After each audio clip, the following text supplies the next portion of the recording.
পুষতেছি এমনি এমনি মুখে আঙুল দিয়ে চোষার জন্য দুই চারটে স্ট্যাটাস দে। তো শাওন অনেক আগে থেকে বাংলাদেশে একজন বিদেশি বাহিনীর গোয়েন্দা বাহিনীর একজন কর্মী হিসেবে কাজ করছিল। এর প্রমাণ হিসেবে আমি আপনাদেরকে বলি, 1990-এর দশকে তখন বাংলাদেশে কলকাতার সাহিত্যিকদের মারাত্মক রকম প্রচলন ছিল এবং যেটা ভেঙে দিয়েছিল হুমায়ুন আহমেদ এসে।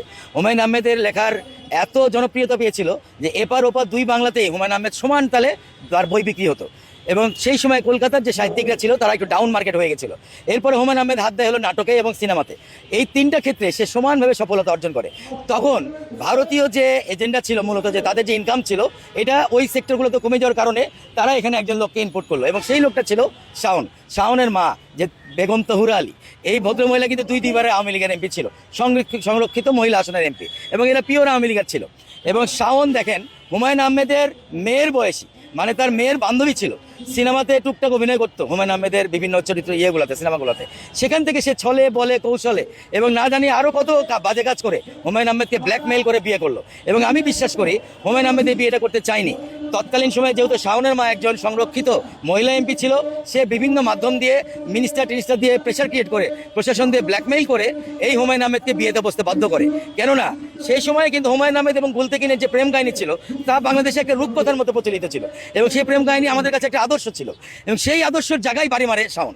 হুমায়ুন আহমেদের ব্যক্তিগত ক্যারেক্টারে বাড়ি মারে শাওন এবং এর ফলে বাংলাদেশের সাহিত্য জগৎ তছনছ হয়ে যায়, বাংলাদেশের সিনেমা জগৎ তছনছ হয়ে যায় এবং নাটক তছনছ হয়ে পুনরায় ইন্ডিয়ান এবং ভারতীয় চলচ্চিত্র, ভারতীয় লেখকদের লেখা এবং নাটক আবার বাংলাদেশে ঢুকে পড়ে। এটা ছিল একটা নীল নকশা ভারতের এবং সেই নীল নকশাকে এখানে সফল করে সেটা হচ্ছে শাওন। এর পরবর্তীতে দেখেন বাংলাদেশের দুজনের মৃত্যু নিয়ে আমি আজকে স্পষ্টভাবে বলতে চাই, দুজনের মৃত্যু নিয়ে চরম বিতর্ক আছে। তার মধ্যে একটা হচ্ছে হুমায়ুন আহমেদ, দুই হচ্ছে আমাদের ঢাকার মেয়র আনিসুল হক। এই দুজন হঠাৎ করে তাদের এই মৃত্যুকে আমরা কোনোভাবে মেনে নিতে পারি না এবং কীভাবে তারা মারা গেল, কীভাবে ক্যান্সার হলো, তাকে কোথায় নিয়ে ট্রিটমেন্ট করা হলো, বাংলাদেশ সরকার কিছু করলো না, কাউকে কিছু জানানো হলো না, কেন হলো না? এই দুটা মৃত্যু নিয়ে কিন্তু এখনও রহস্য আছে। আপনারা যদি এই রহস্যকে ঘাঁটেন, আমি মনে করি যে এর মধ্যে শাওনের কিছু না কিছু হাত আপনি পাবেন, ভারতের কিছু না কিছু হাত আপনি পাবেন, যে তারা মিলিয়ে আমাদের এই বিশিষ্ট সাহিত্যকারকে তারা মানে সংঘবদ্ধ হয়ে তাকে মেরে ফেলেছে। এখন আপনি দেখেন শাওন যখন হুমায়ুন আহমেদের স্ত্রী ছিলেন তখন কিন্তু সে একবারও এই যে আওয়ামী লীগপন্থী যে কথাগুলো সে বলছে এবং বাংলাদেশ বিপরীতের যে কথা বলছে, বাংলাদেশের বিরুদ্ধে যে কথা বলছে, সেই কথা কিন্তু সে তখন একবার উচ্চারণ করেনি। যখনই হুমায়ুন আহমেদ মারা গেছে শাওন কিন্তু আপার হ্যান্ড আসছে এবং বাংলাদেশে যখন রয়ের আর কোনো এজেন্ট ছিল না 2024 সালে 5ই আগস্টের পর, ঠিক 5ই আগস্টের পর শাওন কিন্তু মাথাচাড়া দিয়ে ওঠে এবং তখন থেকে সে কিন্তু ছাত্র জনতার বিরুদ্ধে বলছে। দেখেন 1400 ছেলে চোখের সামনে আওয়ামী লীগ মেরে ফেলেছে, 1400 ছেলেকে চোখের সামনে সেই তৎকালীন আওয়ামী লীগের প্রশাসন গুলি করে পাখির মতো মেরে ফেলেছে।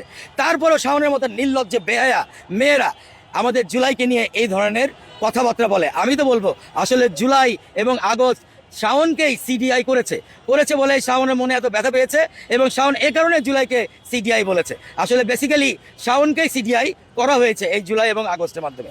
আরেকটা কথা বলি, শাওন ও শাওনের মতো যারা আছে এদের সকলকে সম্ভবত ওই পার থেকে, মানে হিন্দুস্তান থেকে, কলকাঠিনারে তো যখনই আমাদের ভালো কিছু হয় তখনই শাওনকে ওরা উপর থেকে দেয়, দিয়ে কি বলে জানেন, এই ম্যাগি নুডলস তোর না টাকা পয়সা দিয়ে এখানে পুষতেছি, এমনি এমনি মুখে আঙুল দিয়ে চোষার জন্য দুই চারটে স্ট্যাটাস দে। তখন শাওনরা গিয়ে এই ধরনের বাজে স্ট্যাটাস আমাদের দেশের হয়ে দেয়, আমাদের দেশের বিরুদ্ধে দেয়। এই শাওনদেরকে আসলে দেশ থেকে বিতাড়িত করতে হবে।